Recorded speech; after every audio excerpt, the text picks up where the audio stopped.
Ako, magandang araw po sa inyong lahat ha. Naku, pasensya na po kayo at talagang kinakailangan na mag-live na naman tungkol na naman dito sa fake news sa pinapakalat na na-deny na naman daw po ang aking asylum, no?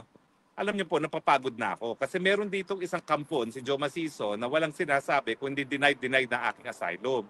Noong una ako nagpunta ng Germany, Bremen ata, ba inanunsyo niya na ako daw ay na-deny na raw ang asylum.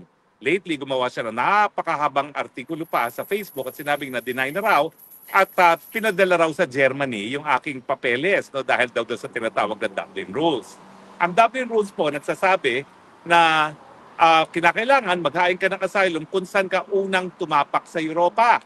Ang unang tinapakan ko po sa Europa nung ako'y dumating dito matapos pong padala rito si Tatay Digong ay Netherlands.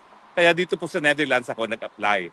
Now, ang sinasabi nitong Dutchman ito at inulit ni Secretary of Justice Remulla, nasa Germany na raw ang aking papeles dahil di umano, Germany daw nag-issue ng aking Schengen visa. Wala pong katotohanan yan. Fake news po yan on two grounds. Hindi po Germany ang nag-issue ng Schengen visa ko. Hindi po Germany. Kaya walang kahit anong possibility na Germany ang mag-handle ng aking asylum.